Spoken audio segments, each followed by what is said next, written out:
안녕하세요. 신화페올로입니다. 현재 강의를 하고 있는 이 시점은 2021년 12월 27일 가장 추운 날이죠. 그래서 지금 현재 뭐 바깥의 온도는 영하 17도 정도 된다고 하는데 실제로 제가 지금 강의하는 이 장소도 생각보다 쌀쌀해요. 지금 자정이 넘은 시간이어서 어쨌든 그래서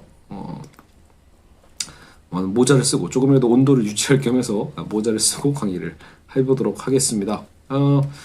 일단 여러분 중요한 거는 그나마 좀 강의 어쨌든 조금 더 생동감이 좀 있으려나? 라고 하는 생각 때문에 이제 제 화면을 살짝 귀퉁이에다 넣은 것 뿐이고요.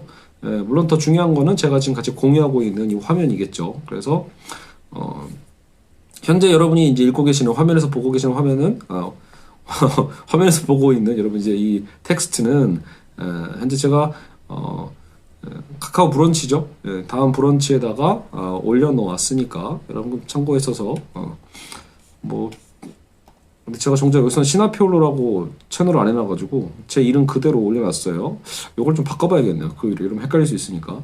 어쨌든 조정일로 검색을 하셔도 읽으실 수 있을 겁니다. 그래서 가끔씩 이제 이 파일을 구할 수 있냐고 하시는 분들이 있어서 어쨌든 뭐 제가 그냥 노가다에서 요약한 거에 불과하기 때문에 뭐 사실은 더 강신진 교수님이 쓰신 책을 물론 여러분 직접 읽어보시는 게 가장 더 이해가 잘 가실 거고요. 도움도 많이 되실 겁니다. 제가 하는 건 지금 아주 간략한 서머리로 정리를 해놓고 이걸 제가 또 말로 떠드는 수업이기 때문이죠. 자, 오늘 진도 한번 나가보죠. 오늘은 네 번째 시간이고요. 절대적 잉여가치의 생산편을 다뤄보도록 하겠습니다. 자, 두 개의 시간과 인간의 본질 이렇게 시작을 하고 있는데요. 일단 인간은 일하기 위해서 사는 것일까? 아니면 살기 위해 일하는 것일까? 생각해보면은, 물론 이제 이거는 정답이 있다고 볼 수는 없겠지만, 더더구나, 일 자체 워커홀릭도 있으니까요. 하지만, 대부분의 사람들이라면 일만 하기 위해서 살아가는 사람은 물론 없죠. 그래서 우리는 오히려 살기 위해서, 생존하기 위해서 사실은 이제 노동하는 것이 아닌가. 그러다 보니까 우리는 이제 어떻게 보면은 이 노동 시간을 최소화하면서도 우리의 삶을 영위할 수 있을 때 그게 더 이상적이지 않을까라는 생각을 하게 됩니다. 그래서 도구라는 것, 인간이 이성을 통해서 어떤 도구를 자꾸 만들게 되죠. 우리는 수많은 그 도구, 지금도 제가 만약에 지금 하고 있는 이 강의도 만약에 이런 녹화 기술이 없었다라면, 그렇죠? 그래서 그리고 또 유튜브라는 또 플랫폼 기술이 없었다라면 당연히 이런 거를 들으려면, 여러분이 굳이 돈을 내고 제 강의를 듣겠냐마는, 여하튼, 어떤 전문, 교수님 되셨으면 더더욱 그렇겠죠. 어쨌든, 그럴 때는 시간과 공간이 딱 한 시점, 한 공간으로 이렇게 수렴이 된단 말이죠. 다시 말하면 제한성이 있다라는 거예요. 그렇기 때문에, 우리는 그 도구를 개발하게 되고, 도구를 개발함으로써 사실 우리는 그 유용성을 누리게 되는 거죠. 여러분은 지금도 제 수업을 잠자리에 보통 수면용으로 듣는 분들이 의외로 많더라고요. 그래서 강의를 듣다 보면 잠이 잘 온다라고 하는 학생들의 사실은 그런 이야기들도 많이 듣곤 합니다. 저는 잘 때마다 선생님 강의 듣습니다. 이런 얘기를 하는 거죠. 물론 혹은 출퇴근할 때 들으시는 분도 계실 거고요. 근데 어쨌든 그런 것, 시간과 공간을 초월해서 그래도 어쨌든 제가 지금 아까도 얘기했지만 12월 27일에 이 자정 넘어서 남기고 있는 이 강의가 어쨌든 전혀 다른 시점과 전혀 다른 공간에서 동시는 아니죠. 어쨌든 그 순간마다 어쨌든 들려질 수 있다라는 것, 보여질 수 있다라는 것, 사실 그것이 도구죠. 이 도구를 통해서 사실은 그만큼 우리는 효율적으로 시간을 아끼게 돼요. 결국 도구는 인간의 노동 시간을 또 줄여주는데도 한 몫을 하게 되죠. 우리가 컴퓨터가 있음으로써 우리의 실제로 노동의 이 생산성이 어마어마하게 증가한 거는 사실이니까요. 그래서 우리는 단축된 노동 시간으로, 그죠? 인간은 어쨌든 그 벽화 같은 취미 생활을 영위할 수 있게 된다라고 돼 있어요. 여기서 이제 그 사례가 동굴벽화 있잖아요. 그러니까 원시 시대부터 어떻게 보면 인간에게 뭔가 이 놀이하고자 하는 욕구가 있다라는 것을 얘기한 거겠죠. 물론 이제 이건 미학적으로 본다라면 동굴벽화는 놀기 위해서 한 게 아니라 오히려 주술적인 거야 라고도 이제 물론 해석하는 학자분들도 있지만, 중요한 건 인간에게 어쨌든 이 쉼 혹은 휴식, 여가, 놀고자 하는 어쨌든 그것이 인간의 삶의 어떤 본질에 대한 요소로 호모 루덴스적인 거죠. 이런 고민을 충분히 해볼 수 있어요. 그래서 우리는 어쨌든 도구를 개발해서 노동 시간을 단축하고자 하는 거고요. 단축된 노동 시간만큼 우리의 여가 시간이 늘어나는 거죠. 그래서 노동과 여가라는 것은 상당히 이 반비례적 관계로서 그동안 존재해 왔죠. 요즘은 뭐 이제 아까 같은 워커홀릭 얘기도 했지만 아니면 또 일하면서도 동시에 또 그것을 즐기는 자, 그리고 또 놀이와 일이 또 융합되어 있는 어떤 이런 관점으로도 좀 새로운 어떤 어쨌든 그 관점들이 이제 제시되기도 하지만 사실 그렇게까지 저도 바람직하다고 생각은 안 합니다. 그러니까 무슨 말이냐면 일하면서 놀 수 있어, 놀면서 일할 수 있어, 뭐 이런 얘기를 한다 한들 정말로 그러면 우리가 이제 그래도 일을 딱 보람차게 일을 딱 끝내고 일 끝내고 나서 휴식 딱 오로지 휴식하고 있는 어쨌든 그 자유라는 거 있잖아요. 그 휴식과 일을 하면서 뭐 틈틈이 뭐 그렇죠? 일을 즐긴다거나 일하면서 뭘 한다고 하는 것도 분명히 다른 행복이란 말이죠. 다른 느낌, 그죠? 여하튼 그래서 도구의 발달은 결국 인간의 여가 시간 증대를 가져온다라고 해서 오늘 이제 이 수업이 스타트를 하게 됩니다. 그러니까 어떻게 하면 인간은 그 노동 시간을 줄이고 여가 시간을 증대할 것인가라는 고민을 하게 된다라는 거죠. 자, 그러나 어쨌든 우리가 원하는 대로 그렇게 자본주의는 발전하지는 않았어요. 그래서 노동 과정과 가치 증식 과정이라고 해서 이제 본격적으로 시작이 되는데요. 시작할 때는 굉장히 부드럽게 시작하는 것 같지만 어쨌든 이 책 자체가 워낙 쉽지 않은 내용이고 딱딱하다 보니 제목은 벌써 좀 잔인하죠. 노동 과정과 가치 증식 과정. 그래서 그냥 아마 여러분 차 속에서 이걸 듣고 있다 보면 특히 이제 이걸 귀로만 듣고 있는 분들은 뭔 소리야 라는 생각이 당연히 들 수 있어요. 자, 노동 과정의 변증법과 노동 시간의 분리 이렇게 나와 있는데요. 그래서 자, 예를 들어 우리가 100원의 가치가 140원으로 늘어나는, 우리 지난 시간에 그걸 배웠죠. 100원의 가치가 어떻게 140원으로 늘어나게 되는지, 그죠? 근데 그 140원으로 늘어나는 자본 유통의 핵심은 구매된 노동력이 소비되는 과정이고, 즉 노동 과정에 있다라는 거예요. 네. 여기서 막스는 자본주의 이전의 노동 과정을 먼저 설명하면서 인간이 동물과 구별되는 특징을 지적하고 있다라고 얘기를 해요. 그러니까 자본주의 이전의 노동 과정과 자본주의 이후의 노동 과정이 다릅니다. 막스는 이렇게 얘기하죠. 노동은 인간과 자연 사이의 한 과정이다. 인간에게만 특수하게 나타나는 노동 형태는 노동 과정이 끝나고 마지막에 나오는 결과물은 노동 과정이 시작되는 시점에 벌써 노동자의 머릿속에 존재하고 있던 것이다. 그러니까 어떻게 보면 결과물은 이미 우리 인간의 능력인 거죠. 이미 우리는 어떤 결과물을 낼지에 대해서 머릿속에 이미 구상이 되어 있는 거예요. 그래서 인간의 노동은 노동하기 전에 이미 생각하는 기능을 전제로 하고 있고, 그래서 도자기 장인이 딱 이 구워서 나온 자기를 보자마자 마음에 안 들면 깨트리는 그 이유는 뭐예요? 본인이 생각했던 그 형상이 안 나온 거죠. 예. 그래서 굽기 전에 이미 자신이 생각했던 도자기의 모습과 일치하지 않았기 때문에 그만큼 우리는 이 인간의 사유 능력이 먼저, 그렇죠, 노동의 이 결과물에 대한 것을 예측하게 한다라는 거죠. 이런 거에 대한 얘기를 막스는 하고 있습니다. 뭐 그래서 뭐 이건 문득 떠오르는 건 그래서 아리스토텔레스가 형상과 진로 얘기할 때 형상에 대한 어떤 개념이기도 하고, 또 한편으로는 마치 플라톤의 이데아 개념처럼 그러니까 이미 어쨌든 우리의 관념의 구상 속에 이미 있는 거죠. 어쨌든 이 결과물이. 자, 그래서 인간의 노동을 생각하는 기능과 이제 연결되어 있다는 거. 노동은 인간을 제외한 다른 동물들은 모두 시간을 생존을 영위하는 목적으로만 소비한다. 제가 이것도 오타가 또 벌써 막 장렬하고 있네요. 왜 이걸 수정 못했을까요? 인간을 제외한 다른 동물들은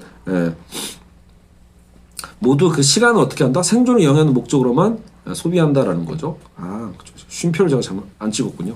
그래서 동물들은 말 그대로 오직 생존인 거예요. 오직 생존이라는 본능이라는 목적을 위해서만 모든 시간을 소비한다라고 보죠. 그래서 저는 처음에 이 책 읽을 때 이건 좀 이해가 안 갔거든요. 아니 동물도 분명히 잠을 자고 쉬고 하는데, 심지어 강아지들 보면 노는 것도 같고 이런 건데, 즉 인간과 같은 순수한 여가가 존재하지 않는다라고 어쨌든 얘기하고 있어요. 동물들은, 짐승들은 인간과 달리 순수한 여가가 없다. 이게 무슨 의미일까 생각해 보면 인간은 여가를 목적으로 누리거든요. 목적 자체로, 여가 자체를. 나는 오늘 이 여가를 꼭 이걸 잘 자고 잘 쉬고 월요일날 출근하기 위해서 나는 지금 일요일날 쉬는 거야. 이렇게도 물론 생각할 수는 있어요. 인간은 또 휴식을 해야 실제로 일할 수 있으니까. 하지만 우리는 또 한편으로는 여가 자체를 목적으로 하면서 일을 할 수도 있죠. 근데 동물은 그게 안 된다는 거예요. 동물은 오로지 생존 작업을 위한 준비 정도, 준비. 그러니까 우리도 그렇게 생각할 때도 있겠지만 동물들은 그럴 수밖에 없다라는 거예요. 생존하기 위한 준비 과정으로서 잠을 잔다거나 사자가 그늘에서 잠을 자는 거 다음 사냥을 위한 휴식일 뿐이다라고 보는 거죠. 인간은 여가 자체가 목적일 수 있으나 동물들은 그저 그 여가조차 생존을 위한 수단일 뿐인 거예요. 자, 그럼 이제 자본주의 노동 과정을 우리가 볼 필요가 있어요. 자본주의가 되면, 자본주의 이후의 사회가 되면 노동 과정에 이제 변화가 생기는데, 자본주의는 한 사람이 한 사람을 만나는 경제 구조라는 거죠. 그러니까 자본주의 이전에는 어땠길래? 그때는 혼자서도 일할 수 있죠. 간의 수공업이라는 게 그런 거잖아요. 나 혼자서 일하고 내가 거기서 소출을 따먹는. 내가 물고기를 잡아서 그 물고기를 내가 소비한다라고 했을 때는 그거는 굳이 상품이 아니잖아요. 그러니까 나 혼자서도 경제 생활에 영위할 수 있는 그런 노동 과정이었다면 자본주의는 내가 노동하는 이유는 뭐예요? 내가 노동을 통해서 생산한 것을 내가 소비하기 위한 게 아니죠. 결국은 시장에서 판매하기 위한 방식이란 말이에요. 그러니까 기본적으로 자본주의는 항상 사회 관계적이다라는 게 이 강신준 교수님이 굉장히 강조하는 부분이에요. 물론 당연히 얘기하면 이건 막스가 강조하는 부분이죠.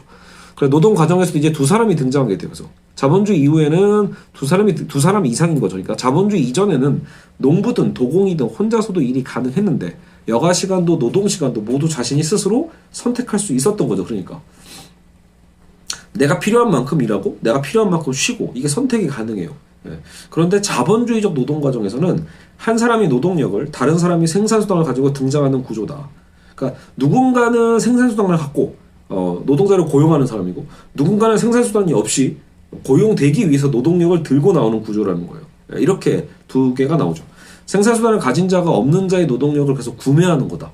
노동력도 상품이라고 했죠. 그러니까 노동력을 생산수단이 가진 자, 자본가가 노동력을 구매하여 노동을 시키는 방식이 자본주의죠. 결국 노동시간과 여가시간의 선택권은 누구에게 달렸다? 노동을 시키는 사람에게 달린 거죠. 자본가가 독점하게 됩니다. 그렇다면 자본가는 이 시간을 어떻게 정하는 건가? 그럼 자본가는 멋대로 정하면 되는 것인가? 이런 생각을 하게 되는데요. 자, 막스 얘기를 들어보죠. 우리의 자본가는 두 가지 목적을 갖고 있다. 첫째, 그는 교환 가치를 갖는 상품을 생산하려고 한다라는 거. 맞죠? 교환 가치를 갖는 상품을 생산하는 게 자본가의 목적이에요. 둘째, 그는 구입한 생산수단과 노동력의 가치 총액보다, 그러니까 예를 들어 자본가가 내가 사무실을 임대하고 어떤 설비를 투자하고 그게 생산수단이죠. 거기에 내가 직원들을 고용했어요. 노동력의 가치 총액이죠. 그 총액보다 그 비용보다 더 큰 가치를 갖는 상품을 생산하는 게 목적이죠. 매우 당연한 거 아닌가요? 그게 아니면 적자니까. 자, 그래서 자본가가 노동 과정에 거는 기대는 뭡니까? 애초에 100원의 가치를 넘어서야 된다는 거예요. 내가 100원을 투자했으면 100원의 가치를 넘어서는 게 자본가가 기대하는 노동 과정에 거는 기대고, 얘로 140원으로 바꾸고자 하는 것이 자본가의 목적인 거예요. 그게 잉여 가치죠. 그가 이 일을 시작한 이유, 이거 어떡하겠냐? 이유 자체가겠죠. 아마 그 일을 시작한 이유 자체가 이윤에 있기에 이는 당연한 원리다. 문제는 노동력의 소비가 없이는 이 목적은 달성 불가능하다라는 거예요. 기본이죠. 노동력은 필수적인 거에서 자본가는 노동자의 노동 시간을 그러니까 늘리고자 하게 된다. 이렇게 이제 연결이 되는 거죠. 오늘 주제랑. 오늘은 절대적 잉여 가치에 대한 이야기니까. 그러니까 노동력의 소비가 자본가에게는 꼭 필요한데, 근데 또 게다가 그 시간이 늘면 늘수록 좋은 거거든요. 자본가는 노동자의 노동 시간을 늘리고자 하게 된다. 노동자의 노동 시간은 원래는 우리가 지난 시간부터 생계비라는 거 배웠잖아요. 원래 생존을 위한 시간인 거고, 그죠? 이건 생계비에 해당한다. 자본가는 이만큼의 가치는 노동자에게 지불해야만 하는 거예요. 그렇죠? 우리가 생계비도 안 주는 노동을 하는 그죠? 그런 노동자는 없죠. 먹고 살 수도 없는데 거기에 왜 취업해요? 그죠? 취업했더니 굶어 죽게 생겼네? 이런 거. 예전에 저희 아버지가 이 공무원으로 어쨌든 생활을 하셨는데 아버지가 옛날 얘기를 하시더라고요. 그러니까 거의 몇 년도일까요? 어쨌든 거의 70년대 이럴 때니까요. 그럴 때 공무원들의 월급 급여가요. 당시에 왜 아버지가 하숙을 했다고 했거든요. 하숙은 아니죠. 참. 어쨌든 월세방에서 생활하셨는데 공무원 월급을 거의 다 털어도 그 월세집에 돈 내기 어려울 정도로 급여가 작았대요. 그러니까 그 얘기가 뭐냐면 아버지가 그런 얘기를 하더라고요. 그러니까 그 당시에는 공무원들이 그러니까 결국은 어떤 방식으로든 그러니까 약간 국가가 오히려 눈을 감아준다라는 거죠. 결국은 약간 비리가 있을 수밖에 없는 그런 구조로 되어 있었다라는 거예요. 안 그러면 도저히 먹고 살 수 없는 구조로 되어 있어서 사실은 오히려 그땐 국가가 돈이 없을 때잖아요. 사실은 공무원이 필요는 하지만 공무원 급여도 사실 제대로 챙겨주지 못할 정도로 열악한 환경이었고 그러니까 그게 오히려 공무원 비위와 연결이 되는 측면이 되게 강했다는 얘기를 하셨어요. 그리고 그렇기 때문에 공무원 연금이나 군인 연금 같은 거를 되게 높게 준 거죠. 지금은 많이 못 주지만 너희 은퇴하고 나서는 그래도 책임져 줄게 라고 했던 게 당시에 이제 국가의 어떤 선택이었겠죠. 여하튼 그러니까 그럴 경우도 말이 안 돼. 그거 잘못된 구조 아니에요. 말 그대로 먹고 살 수도 없는 돈을 줬다라는 거 제대로. 그러면 아까도 얘기했지만 그게 누군가에게 전가되는 거죠. 그러니까 잘못된 사회 구조인 거예요. 실제로는 그건 오래 갈 수가 없죠. 당연히 그렇게 가는 구조라면 결국은 무너지게 되어 있어요. 그렇기 때문에 당연히 일단은 생계비 이상은 주게 되어 있다. 자본가들도 아무리 악독한 자본가도 이게 무슨 특히 우리가 지금 자유주의 사회잖아요. 그래서 노예제가 아닌데 그죠? 그게 어떻게 가능했어요? 최소한 생계비 이상은 주게 되어 있다. 그리고 생계비를 안 주면 결국은 죽는다는 얘기잖아요. 생계비도 안 준다? 그럼 노동자가 죽겠죠. 그러면 노동자 죽으면 누구한테 손해예요? 결국은 자본가에게 손해죠. 장기적으로는요. 어쨌든 자 그래서 문제는 노동력의 소비가 없이는 이 목적은 달성 불가능하다는 점이고요. 따라서 자본가는 노동자의 노동시간을 늘리게 한다는 게 포인트였죠. 그래서 자 그러면 대체 그가 그러면 늘리고자 하는 노동시간은 어디에 있냐라는 거예요. 자본가가 늘리고자 하는 노동시간은 어디에 있는가? 자본가는 그래서 바로 여가 시간에 주목하게 됩니다. 그래서 여가 시간에 눈독을 들이는 거예요. 어떻게 하면 노동자의 저 여가 시간을 조금이라도 줄여서 노동 시간에 갖다 붙일 수 있을까? 그 늘어난 만큼은 누구 거예요? 그거는 자본가 거로 만들 수 있으니까. 그죠? 자, 그래서 여러분 여기가 이제 중요합니다.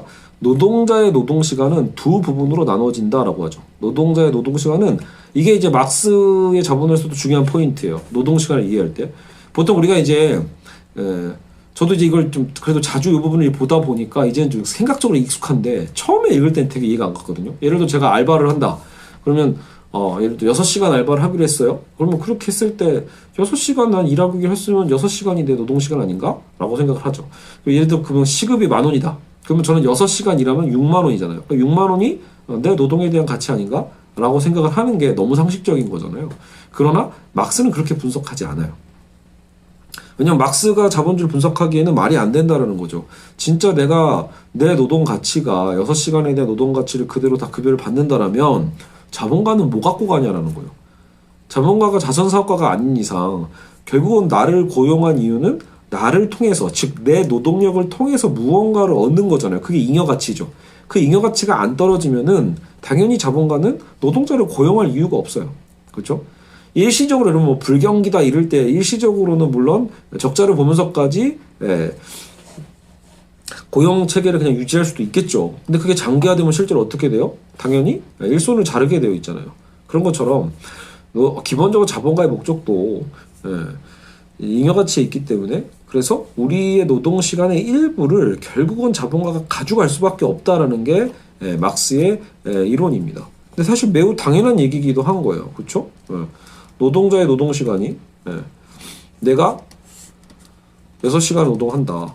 6시간 노동하고 시급 6만원을 받는다. 시급이란다. 총 6만원. 시급 1만원 해가지고 6만원을 받는다고 했을 때 자본가가 뭐가 이쁘다고 그 시간 돈을 우리한테 다 주겠냐라는 거예요. 결국은 분명 이 6시간 중에 이게 몇 시간일지는 상황에 따라 달라지겠지만 우리가 얼마 정도 마이너스를 해야 된다는 거예요. 분명히 내가 받은 시급은 6시간에 대한 가치가 아니라 3시간일 수도 있고 뭐 4시간일 수도 있겠지만 일단 6시간의 가치는 아니라는 거예요. 그러니까 딱 그만큼 6만 원에 대한 가치는 딱 요 정도. 내가 4시간 일한 가치 안에서 끝날 수도 있는 거고 3시간에서 이미 다 채울 수도 있는 건데 나머지 시간은 결국 누굴 위한 거다? 이거는 자본가를 위한. 그러니까 자본가를 위한 시간을 내가 노동을 해주는 거예요. 그러니까 나를 위한 노동과 나를 위한 요거와 타인을 위한 이 타인이 자본가고요. 타인을 위한 노동 이 두 가지가 섞여 있다. 이게 합쳐진 게 바로 지금 얘기하고자 하는 부분인 거죠. 자, 그래서 원래는 생존에 필요했던 노동시간이라고 표현하고 있어요. 하나는 원래부터 생존에 필요했던 노동시간. 예. 아까 제가 최소치라고 했잖아요. 생계비 이상은 우리가 벌어야 되니까. 다른 하나는 원래 여가시간이었는데 자본주의에서 자본가의 것으로 바뀐 노동시간인 거예요. 그러니까 만약에 자본주의 이전에 노동했었다라면 사실 내가 예를 들어 4시간만 일해도 하루에 4시간만 일해도 내가 먹고 살기에는 문제되지 않았어. 왜? 그쵸? 그러면은 예를 들면 보통 우리가 평균 8시간 일하잖아요, 하루에. 그러면 내가 예전에는 자본주의 이전이었다면 4시간만 일해도 먹고 살았는데 자본주의 이후의 시간에는 우리가 8시간을 일해야만 한다는 거예요. 그러니까 그 나머지 그 추가 4시간이 더 나를 위한 시간이 된 거냐라고 할 때 그게 아니죠. 내 여가 시간이 누구한테 빼앗긴 거다? 자본가의 것으로 바뀐 거예요. 자본가의 것으로 바뀐 노동시간, 타인을 위한 노동시간이 되죠. 그 후자가 바로 잉여가치를 이루는 노동시간이 된다. 그렇죠? 우리가 어떻게 보면 자본가를 위한 무상 노동을 해주는 셈인 거예요. 그래서 두 개의 노동시간과 자본가의 항변. 자, 그래서 실제로 이 이론에 대해서 당연히 자본가들도 항변할 게 있죠. 여러분도 지금 제 얘기를 듣자마자 어느 정도 경영학 수업을 들었거나 그죠, 경영학과 출신이었든 아니면 경제에 관련된 공부를 하신 분이라면 더더욱이 막스의 이론에 다 찬성하는 게 아니잖아요. 당연히 오히려 반대하시는 분이 더 많으니까. 그러면서 자본가적 입장에서의 항변이 충분히 바로 떠오르실 거예요. 그 부분을 막스도 모르는 게 아니었어요. 막스가 그냥 맹목적으로 자기 주장을 막 한 게 아니라 그도 과학자란 말이에요. 사회과학자이기 때문에 이런 것들은 충분히 논리적으로 생각을 하고 거기에 대한 또 반박을 하는 셈이죠. 자, 그 부분을 우리가 한번 살펴보죠. 어떤 택시기사의 사례를 여기 들고 있어요. 강신준 교수님이 이 사례를 들었죠. 막스가 든 건 아니고. 자, 2011년 기준 택시기사의 수입이 하루 20만 원이래요. 여기서 말하는 수입은 진짜 그 열심히 일하신 시간에서 받는 그 택시비죠. 택시비로 20만 원을 벌어드렸어요. 수입이. 근데 그 수입 20만 원에 연료비 빼야죠. 연료비를 차감하고요. 7만 원. 산업금이 이제 회사에 이제 보통 이제 택시 기사분은 보통 이제 회사에 또 고용되어 있는 거거든요. 그래서 회사가 차를 빌려주는 거기 때문에 자기 차가 아니라 그래서 회사에 산학금을 내야 돼요. 그래서 그게 보통 한 11만 원 정도라고 얘기를 하더라고요. 그러면 연료비 7만 원 플러스 11만 원이 빼야 되는 거죠. 그걸 빼면 실제 택시기사님의 수중에 떨어지는 돈은 2만 원 정도라는 거예요. 그러니까 내가 하루에 20만 원을 벌어도 내 손에 직접 내가 집에 들고 갈 수 있는 돈은 일단 2만 원 정도다. 자, 그리고 근데 이거 갖고 당연히 생활이 안 되잖아요. 그죠? 그래서 예를 들어 이걸 지금 하루에 아까 20만 원 번다고 했죠? 평균 한 달에 21일 일한대요. 그럼 21일을 일하니까 하루에 20만 원 곱하기 21일 대충 하면 대략 230만 원 정도라고 보고, 그러니까 230만 원 중에 아까도 얘기했지만 150만 원 정도, 아까 그죠? 그것은 다 회사로 돌아가야 될 돈이거든요. 근데 이제 이렇게 하면 어떻게 먹고 살아요? 80만 원 갖고, 그죠? 그래서 여기에 월급이 또 지급이 돼요. 그래서 택시 기사분들이 일한 만큼 얻어가는 돈에 거기에 플러스 월급이 또 나오는데 월급은 또 대략 80만 원 정도래요. 그랬을 때 그럼 이 80만 원이 뭐겠어요? 이제 이 돈이 기사의 생계비, 그러니까 가장 어떻게 보면 최저 생계, 이거보다 줄어들 경우에는 아예 난 택시 기사 안 해, 이 얘기 하시겠죠. 이럴 바엔 내가 그냥 공사장에서 일하는 게 낫지, 그렇죠? 그래서 물론 제가 지금 여러분 뭐 공사장에서 일하시는 분들을 폄하하고 이런 거 아니에요. 다만 노동 육체적으로는 당연히 이제 보통 상징적으로 가장 어려운 일 중에 하나가 이제 공사장에서 직접 내가 내 육체 신체를 이용해서 노동하는 과정이 가장 힘든 일이기 때문인 거죠. 여하튼 우리가 결국은 내가 택시를 운영하는데 결국 이 월급 80만 원이라는 건 이미 철저하게 계산된 금액인 거야. 그러니까 요거보다 적게 주면 아무도 택시기사 안 할 거기 때문에 회사 입장에서는 최저 80만 원을 맞춰줘야 된다라고 생각을 했던 거겠죠. 거기에 이제 플러스 내가 일한 만큼 아까처럼 하루에 2만 원 정도가 나한테 떨어진다고 했잖아. 그거를 또 더하면 되겠죠. 자, 그래서 여튼 산학금 이미 이제 230 가운데 150만 원은 노동자에게 돌아가지 않은 것이고, 그러니까 산학금 회사에 납부하는 돈만 230만 원인 거죠. 그렇죠. 그럼 제가 아까 계산 잘못했군요. 그러니까 하루에 11만 원씩 21을 곱했겠네요. 230만 원 정도가 회사에 들어가는 돈이고, 그 중에 150만 원은 노동자에게 돌아가지 않아요. 아까도 230만 원 일단 회사에 냈다가 80만 원을 월급으로 다시 받는 거니까 150만 원은 영영 노동자에게 돌아오지 않는 거죠. 다시 말하면 자본주의 이전이었다라면 사실 그러면 여가 시간이어야 돼. 이 부분은 얼마만큼요? 150만 원. 230만 원 벌어서 150만 원을 지금 회사에 내고 있고 그 중에 80만 원만 월급으로 내가 받고 있는데, 자본주의 이전의 시간이었다면 차라리 그만큼 노는 시간이었을 거라는 거예요. 굳이 누굴 위해서 일한 거예요? 150만 원어치를 누굴 위해서 일했다? 회사를 위해서 일한 거예요. 열심히 회사를 위해서 내가 택시 운전을 해서 손님들을 모셔다 드리고 막 이런 과정을 통해서 150만 원어치는 철저하게 누굴 위해서? 회사를 위해서. 나머지 80만 원어치는 나를 위해서의 시간이 되는 거죠. 자, 정리하면 택시기사의 하루 노동시간을 두 노동시간으로 나눠볼 수 있는데 매일 산업금과 연료비 공제 후 집으로 가져가는 돈 3만 원 곱하기 월 근무일수 20일을 곱하면 대략 60만 원 정도가 되고요. 여기에 고정월급 80만 원을 더하면 총 수입은 140만 원 가게 됩니다. 그래서 월 내가 140만 원밖에 못 버네요. 140만 원을 벌게 되는데 이 산업금 가운데 택시기사에게 지불하지 않은 금액은 아까도 150만 원이라고 했죠. 150만 원 이미 회사에 지불을 한 거죠. 140만 원 내 거, 150만 원 회사 거. 그렇죠? 그러니까 어떻게 보면 나는 총 열심히 노동해서 290만 원이나 300만 원 가까이 번 거지만 항상 내가 가져가는 돈은 대략 뭐예요? 절반밖에 못 가져가네? 요런 게 계산 결과가 나오죠. 그러니까 택시기사의 노동이 만약에 하루 12시간이라 칩시다. 12시간 내가 택시 운전을 하면 12시간 일한 것 중에 6시간만이 나를 위한 노동, 140만 원을 벌기 위한 노동이 되는 거고 나머지 6시간은 회사를 위한, 타인을 위한 노동을 하는 셈이 된다. 이런 결과가 나온다라는 거예요. 그래서 이런 원리가 물론 아까 얘기했지만 이게 다를 거예요. 나만을 위한 노동이 6시간일지, 그러니까 즉 50%일지, 40%일지, 아니면 혹은 나를 위한 노동이 80%일지, 그거는 회사마다는 다르겠지만 중요한 건 이 차익 잉여 가치라고 했잖아요. 결국은 자본가는 이거를 어떻게 하면 더 많이 얻을까 최선을 다해서 늘리고자 하는 방향이고 노동자는 거꾸로죠. 이걸 어떻게 하면 줄일까 최선을 다해서 이제 고민을 하겠지만 문제는 선택의 그 주도권은 누가 갖고 있다? 자본가가 갖고 있는 이상 사실은 동등한 경쟁이라고 볼 수는 없겠죠. 자, 그래서 여기서 이제 자본가의 항변을 들어보죠. 자본가 입장에서 좀 억울하죠. 여기서 6시간의 산학금 몫을 자본가가 그냥 가져가는 게 아니라는 거죠.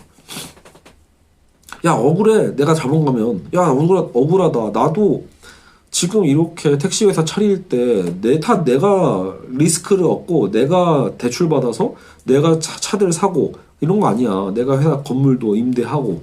즉 생산수단을 제공했다라는 거예요. 자본가도 생산에 필요한 생산수단을 제공해서 나름대로 이 생산에 기여하지 않았냐라는 주장. 사실 이게 되게 중요한 반박이죠. 항변이고. 둘째, 나도 그리고 노동을 한다라는 거. 내가 언제 투자만 하고 내가 놀러 다녔냐. 나도 회사에 나가서 관리하고 있지 않냐. 직원들 관리하고 있지 않냐. 택시기사님들 관리하고 있지 않냐. 잘하고 있는지 안 하는지 뭐 크레임 들어오면은 또 크레임에도 받아들이고 그죠? 조치를 취하고 이런 거 하지 않냐. 나도 노동한다. 이 두 가지 반론이 있어요. 그러니까 산학금 150을 내가 가져갈 자격이 충분하지 않냐라는 거예요. 자본가 입장에서. 나도 그 정도 가져가도 되는 거잖아. 라는 반론이죠. 자, 여기서 이게 막스의 반론은 또 뭐냐면, 막스의 이제 답변이겠죠. 자, 그런데 자본가들이 수행한 기능은 실제로 택시기사의 노동을 지원하는 거다라는 거죠. 그러니까, 노동을 지원하는 지원책에 그칠 뿐인 거지, 자본가들이 한다는 그 일만으로는, 이거 실제로 책에 써 있나 봐요. 땡전 한 푼 생기지 않는다는 거죠. 예. 자본가들이 한다는 그 일은, 내가 관리도 하고, 나도 출근하고 나도 일하는데 이런 얘기 하겠지만 근데요 당신이 일하는 건 사실상 보다 가치를 생산하는 노동은 아니라는 거예요. 예. 그러니까 기사가 없어서 만약에 세워둔 택시에서는 아무리 기다려도 수입이 발생하지 않는 것과 같은 원리라는 거예요. 예. 백날 그래 그 회사 출근해 너가 자본가 같아 너가 출근해서 그래 관리하려고 책상머리에 앉아서 컴퓨터 켜봐. 중요한 건 뭐예요? 택시기사님들이 있어야만 하죠. 어쨌든 오늘 발로 뛰는 택시기사님들이 출근을 해야 너는 돈을 버는 거 아니냐라는 거예요. 그러니까 결국은 자본가가 실질적으로 그 생산을 창출하는 데 있어서는 기여하는 바가 없다라는 게 막스의 주장인 거예요. 간접적이다라는 거죠. 어떻게 보면요. 그러니까 즉 쉽게 얘기하면 심지어 이건 그냥 봉사라고도 보는 거예요. 여기 또 하나 사례가 그죠. 올림픽에서 코치가 아무리 선수를 열심히 관리한다고 해도 결국은 선수가 잘 뛰어야 되는 거죠. 손흥민이 결국은 손흥민 아빠가 대단해 뭐 이런 말 해도 그래도 결과적으로는 그 역할을 해내야만 하는 건 선수의 역할이잖아요. 그 경기 모든 집중력을 갖고 그동안 훈련했던 것들을 한 방에 다 폭발시켜야 되는 그 현장에서, 그죠? 결국 선수 자신이 할 수 있는 거죠. 선수의 기록에 의해서만 결정되는 거지, 그렇죠? 그 결과에 의해서 이제 나중에 뭐 코치의 어쨌든 뭐 기여분이나 이런 것들이 조명받는 거지, 선수가 결국은 기록 레코드를 내야만 하는 거죠. 그거와 같은 원리다. 6시간의 노동은 교환 가치인 화폐를 벌어들이는 노동인 거고, 자본가의 노력은 단지 그 노동을 지원하는 봉사로서 사용 가치에 유용한 작용일 뿐이다 라고 얘기하고 있습니다. 알겠죠? 그러니까 교환 가치는 못 만들어낸다 이거예요. 사용 가치에 유용한 작용일 뿐이다. 설령 노동자, 자본가의 노동이 똑같다고 많이 생각해보죠. 이거는 이제 양보해서 보면, 자, 너가 그냥 봉사하는 게 아니고, 그래, 그럼 똑같다 치자. 노동자도 자본가도 그 노동이 똑같다고 생각을 해보면, 즉, 모두가 교환 가치를 벌어들이는 노동이라고, 그래, 자본가 너의 노동도 인정해 줄게. 라고 한다 치자라는 거죠. 설령 그렇다고 해도 도대체 누가, 한 사람은 도심에서 택시를 막 졸린 눈 비비면서 운전하고, 한 사람은 사무실에서 관리 감독을 하도록 만들었냐라는 것도 의문이다라는 거죠.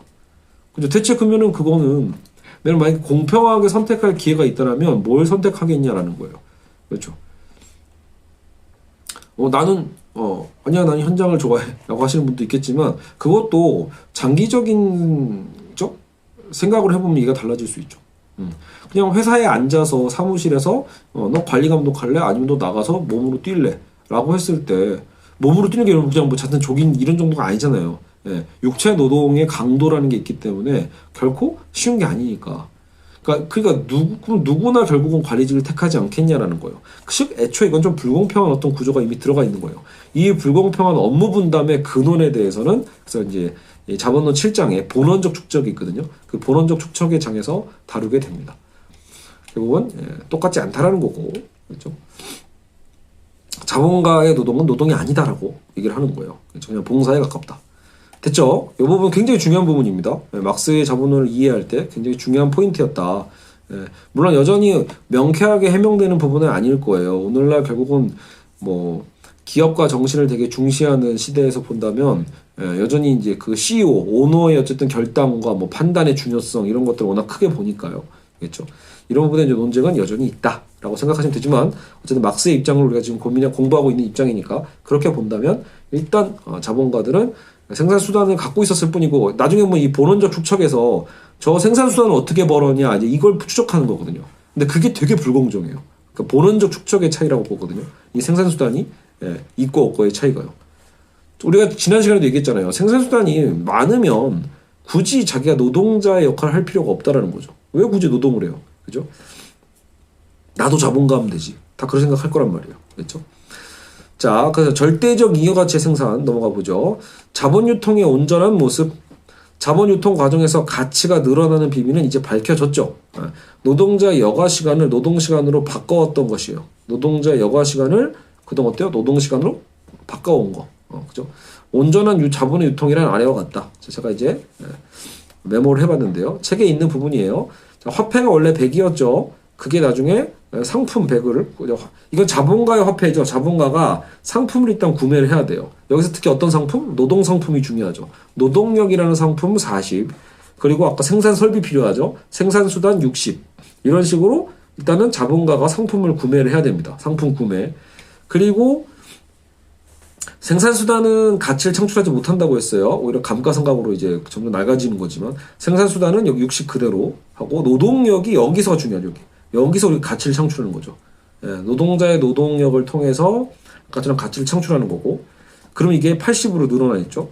요게 이제 나중에 상품을 만드는 거예요. 노동자의 노동과 생산수단이 만나서 결국은 상품의 가치 140을 만들어낸 거다. 요 140을 갖고 시장에서 다시 판매를 해야죠. 여기는 구매한 거고 여기는 판매를 한 거예요. 그래서 구매와 판매 두 과정을 거쳐요. 판매를 통해서 자본가는 결국은 140이라는 화폐를 얻게 됩니다. 처음에 100을 투자해서 140을 얻었으니까 이게 곧 이제 화폐가 자본이 되는 과정을 보여준 셈이에요. 요걸 갖고 다시 축적을 해서 또 더 큰 뭐 설비 투자를 한다거나 노동력 투자를 한다거나 또 축적을 하겠죠. 그래서 구매된 상품, 노동력과 생산수단과 판매된 상품의 가치가 다르죠. 그 가치 차이는 어디서 나온다? 노동력의 소비가 구매된 가치보다 많이 이루어지는 것에서 드러나는 거죠. 그래서 막스는 마침내 요술은 성공했다. 이게 마법이라는 거예요. 화폐는 자본으로 전화한 것이다. 문제의 조건은 모두 해결되고 상품 교환의 법칙은 조금도 침해되지 않았다라는 거. 화폐 자본으로서의 전환은 유통 영역에서 일어나는 것인 동시에 또한 유통 영역에서 일어나는 것이 아니다라는 거. 지난 시간에도 했던 얘기죠. 변증법적으로. 유통 영역에서 이루어진다고 하는 까닭은 그것이 상품 시장에서 노동력의 구매를 통해 이루어지기 때문인 거고, 반면 그것이 유통 영역에서 이루어지지 않는다고 하는 까닭은 그 유통이 단지 생산 영역에서 이루어지는 가치 증식 과정을 준비하는 것에 지나지 않기 때문이다. 뭐 이렇게 얘기하고 있어요. 여기 뭐 됐고요. 자, 장시간 노동의 근데 자연적 한계. 자, 우리는 다음 시간에 상대적 잉여가치에 대해서 배울 거거든요. 그러니까 절대적 잉여가치만으로는 자본가의 욕망은 채워지지 않아요. 그래서 왜냐하면 그 한계가 있기 때문에 그래요. 이 한계 때문에 결국 우리는 다음 시간에 상대적 잉여가치를 배우게 되는 거죠. 자, 장시간 노동의 자연적 한계. 그렇죠. 우리 인간도 결국은 이제 자연적인 신체를 갖고 있잖아요. 그러니까 우리도 유한하죠. 자, 자본주의 발전 법칙은 노동자의 아까 여가 시간 줄여서 바로 이 노동 시간을 늘리는 방향을 향한다고 배웠죠. 방금 오늘 우리는. 그것은 자본주의의 봉건제 한계를 넘어설 수 있었던 까닭이, 자본주의가 중세 봉건제 한계를 넘어설 수 있었던 까닭이면서 동시에 자본주의를 넘어서는 방법도 함께 알려주는 셈이다. 혁명의 발발 원인인 동시에 그것의 실패 원인도 알려주는 셈이다. 이렇게 얘기를 하고 있어요. 어떤 원리가요? 자본주의 발전 법칙. 되게 역설적인 거죠. 계속 보시면 이해가 가실 거예요. 자본가들은 노동시간을 늘리기 위한 가장 기본적인 두 가지 방법이 있다. 어떻게든 노동자들의 노동시간을 늘리고 싶겠죠. 그래야 자기에게 떨어지는 게 많으니까. 자, 그중 하나가 바로 오늘의 주제인 절대적 잉여가치와 관련한 장시간 노동 방법이에요. 그러니까 나머지 한 가지 방법을 우리가 다음 시간에 배우는 거예요. 두 가지 방법 중에 하나가 노동시간 길게 하는 거. 알겠죠? 마냥 노동시간을 늘리는 방법을 이제 장시간 노동 방법이고, 이걸 절대적 잉여가치라고 얘기를 합니다. 상대적 잉여가치라는 방법은 다음 시간에 볼 거예요. 자본주의 초기 노동시간은 주당 80시간이 넘었고요. 지금 여러분 우리는 어떤 시대에 살고 있죠? 주 35시간에 대한 이제 논쟁을 하고 있고, 그리고 앞으로 우리는 주 5일제 아래서 이제 주 4일제로 어떻게 줄여드릴까, 이런 걸 좀 고민하는 시대로 넘어왔잖아요. 근데 자본주의 초기에는 주당 80시간 일했고, 하루에 18시간 노동을 넘지 못하게 제한하는 청원이 있는 도시도 있을 정도로. 말이 돼요? 하루에 18시간만 일하자? 그러니까 그 정도로 일을 많이 시켰다는 얘기예요. 뭐 여러분 뭐 알다시피 지금 뭐 우리나라의 뭐 대선 후보도 다시 뭐 이런 시대로 되돌아갈 수 있을 것처럼 얘기하고 있는 사람도 있죠. 그러니까 야, 하루에 12시간도 일할 수 있는 거 아니야? 이런 태도.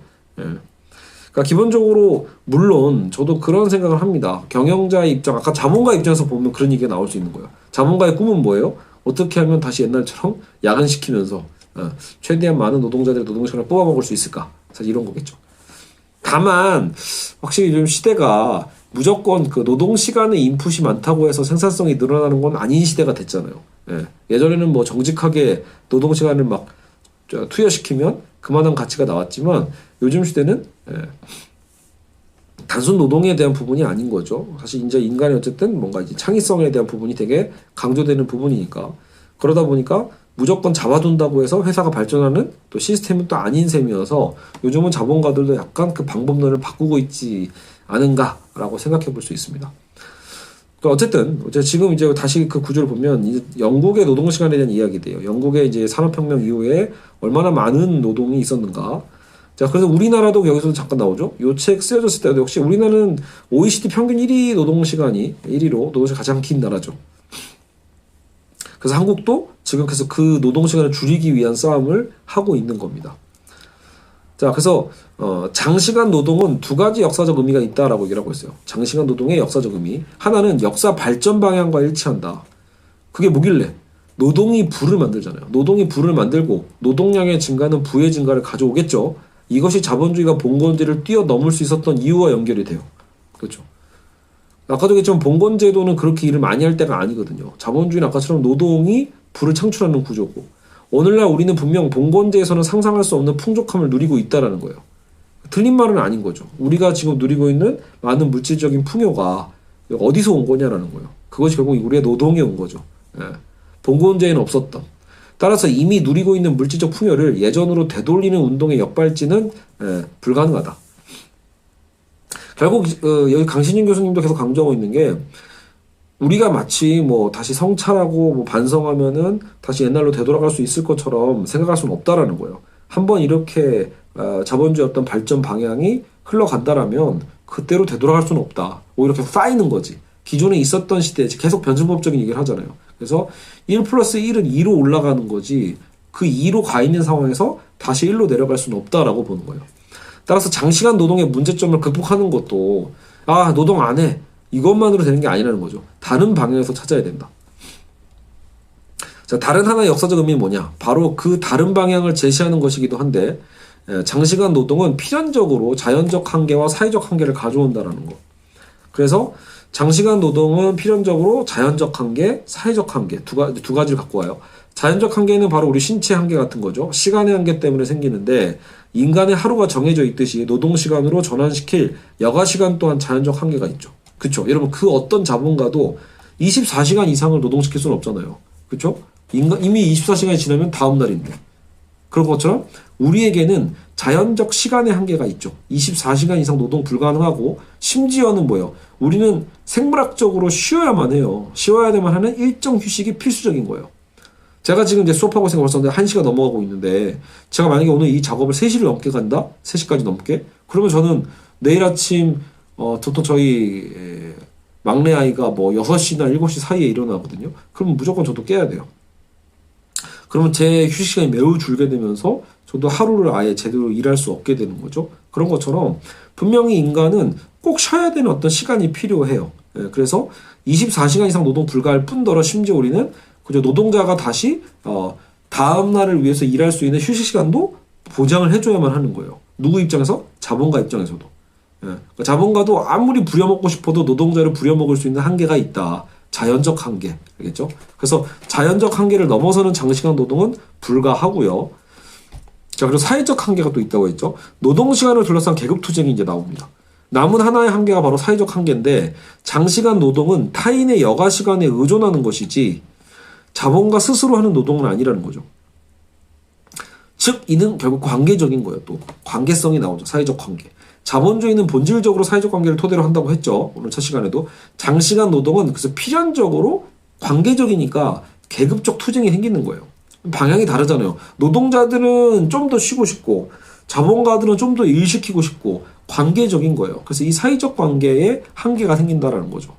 막스는 이렇게 얘기해요. 자본가는 상품 교환의 법칙을 끌어들인다. 그는 자신이 구매한 상품에, 이게 노동력이겠죠. 사용가치에서 가능한 한 최대의 효용을 얻어내려고 하고, 그런데 갑자기 노동자의 목소리가 여기서 들려오는 거죠.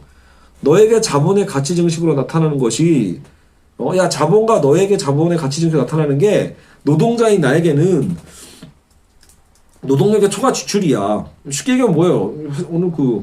오늘 회사에서 야근하래 라고 했을 때 우리가 할 수 있는 얘기 중에 하나인 거죠. 야 내가 야근하면 너한테는 가치 증식이지만 나한테는 노동력의 초과 지출이야. 너 나한테 돈 얼마 줄래? 얼마 더 줄 거야? 그래서 우리가 왜 야근 수당이 있고 휴일 수당이 있을 때 더 높게 주잖아요. 그만큼 이게 자본가가 야 너 오늘 집에 빨리 안 가고 오늘 10시까지 야근하면 그치 내가 돈 더 쳐줄게. 이렇게 얘기할 때 뭔가 아쉬워야 그렇게 하는 거거든. 누가 그냥 그렇게 돈을 더 주겠냐고요. 이런 게 결국은 이제 다 투쟁이죠. 계급 투쟁을 통해서 노동자들이 얻어낸 방식일 수도 있는 거예요. 너나 나나 시장에서는 단 하나의 법칙, 상품 교환의 법칙밖에 모른다. 이렇게 나오고 있죠. 자, 사회적 관계는 그래서 상품 교환의 법칙인 거고요. 엄연히. 교환의 법칙인 두 당사자는 엄밀하게 보면 동등한 권리를 갖고 있는 거예요. 그래서 엄밀하게는 동등한 권리예요. 현실적으로 그렇진 않지만. 자, 그런데 장시간 노동에서 그래서 두 권리는 충돌할 수밖에 없죠. 노동자들은 이제 노동시간의 규제를 요구할 수밖에 없는 상황에 다다른다. 특히 영국의 노동시장 보세요. 하루에 18시간 이상 일했대잖아요. 그러면 나중에는 버티다 못해서 이제 싸우게 되어 있죠. 장시간 노동은 분명 자본주의의 그래서 본질입니다. 장시간 노동이 왜 본질이에요? 여기서 오늘 그거 배웠잖아요. 노동이 길면 길수록 그게 자본가에게 그죠? 잉여 가치가 되고 자본가는 그걸 또 축적을 해서 새로운 자본 투자로 또 넘어간단 말이에요. 그러니까 자본주의 본질이 맞죠. 장시간 노동은요. 그런데 동시적으로 이 장시간 노동이 어느 선을 넘어가고 심화되면 심화될수록 어떻게 돼요? 결국은 자본주의 본질과 또 충돌하는 역설이 생기는 거예요. 그러면서 계급투쟁이 발생하면서 자본주의가 무너지게 되는 계기도 된다. 그래서 아까 나갔던 그 얘기 있잖아요. 자본주의를 성숙한 방향으로 밀고 나가는 게 곧 혁명의 성공 방향이라는 마르크스의 교훈이 담겨 있다. 굉장히 중요한 부분이에요. 그러니까 자본주의의 모순 개념 안에서 또 중요한 포인트인 거죠. 자본주의를 성숙한 방향으로 밀고 나가는 게 곧 혁명의 성공 방향이 된다라는 거. 아까 앞부분에도 그 얘기 있었잖아요. 자본주의가 봉건제의 한계를 넘어설 수 있었던 까닭이자 자본주의를 넘어서는 방법도 함께 알려주는 거. 굉장히 역설적 표현이죠. 혁명의 발발 원인과 동시에 실패 원인도 알려주는 셈, 이런 거였거든요. 그러니까 이 장시간 노동이 갖고 있는 한계인 거죠. 그리고 어디까지였죠? 네, 그래서 계급투쟁, 자본주의의 자연적 한계는 인위적인 노력으로서만 비로소 해결될 수 있는 것이다. 계급투쟁의 현장은 힘이 사태를 결정짓는 곳이기 때문이다. 그리고 그 인위적인 노력이 노동력의 매매를 둘러싼 사회적 관계에 근거한 것이고요. 자본주의의 극복은 결국 자본주의를 없애는 게 아니라 디딤돌로 삼는 변증법의 원리에 따른다라고 얘기를 하고 있습니다. 자본주의 그 주춧돌을 아예 봐도 차버리는 게 이제 뭐랄까 이 혁명이 아니라는 거죠. 자, 그래서 계급투쟁의 역사적 경향. 자, 우리 오늘 어려운 건 다 끝났어요. 역사적으로 어때 왔는가 이런 걸 얘기하고 있는 거죠. 그럼 계급투쟁은 그동안 자본주의 역사에서 어땠습니까? 라는 걸 보여주고 있는데, 계급투쟁은 자본가와 노동자, 구매자와 판매자의 권리 충돌인 셈이고요. 자본주의 역사 자체가, 자본주의 역사 자체가 이러한 계급투쟁의 역사로 이해할 수 있죠. 영국의 노동자들은 산업혁명 시기 장시간 노동으로 자연적 한계에 부딪힌 거고, 노동자들이 일찍 사망하게 되는 일이 막 쏟아지는 거예요. 예. 우리는 그 악명 높은 아동 노동에 대한 것도, 여러분 그냥 네이버에 한번 쳐보세요. 영국의 뭐 아동 노동, 산업혁명의 아동 노동 이런 거 검색하시면 여러분이 보기에도 충격적인 어린 아이들이 이 공사장에서 혹은 탄광에서 일하고 있는 사진들이 고작 150년 전에도 있었다라는 거예요. 물론 여러분 지금도 세계화 속에서 우리는 알고 있죠. 그건 다 그 당시 150년 전에는 그게 영국의 아이들이었다면 지금 2020년에는 우리 어디서 그걸 보고 있는 거죠? 제 개발도상국의 어린 아이들이 역시 우리가 다 알고 있는 그런 유명 대기업들의 사실 간접 고용돼서 노동을 착취당하고 있는 현장은 지금도 진행 중이다라는 게 핵심이죠. 사실은요. 사실 우리는 그렇게 많이 변해온 게 아닌 거예요.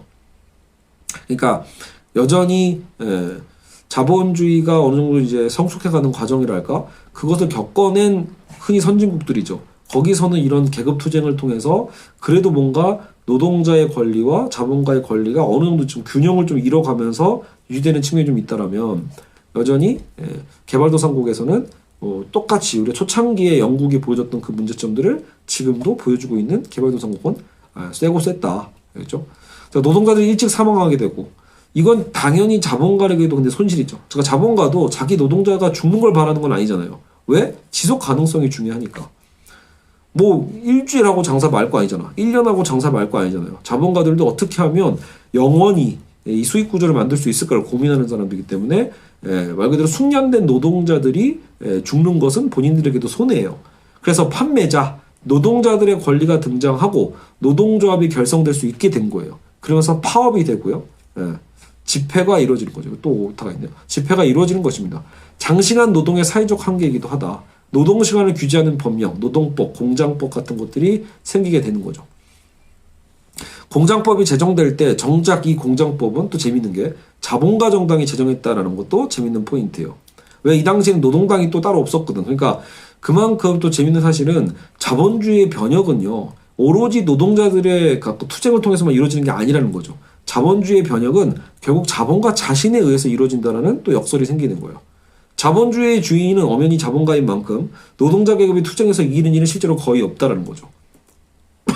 이 투쟁의 역사를 봐도 노동자 계급이 승리했던 거는 손에 꼽잖아요.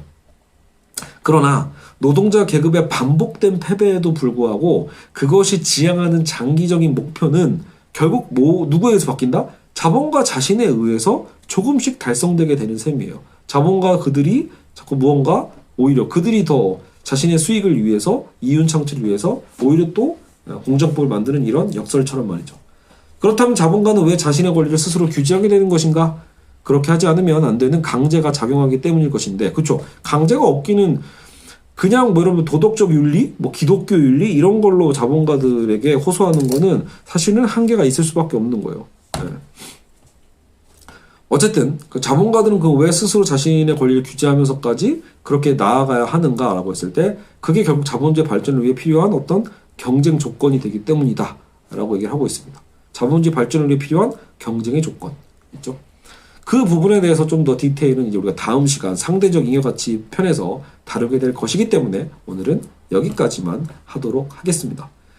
자, 여러분 오늘 잘 들으셨는지 모르겠습니다. 어쨌든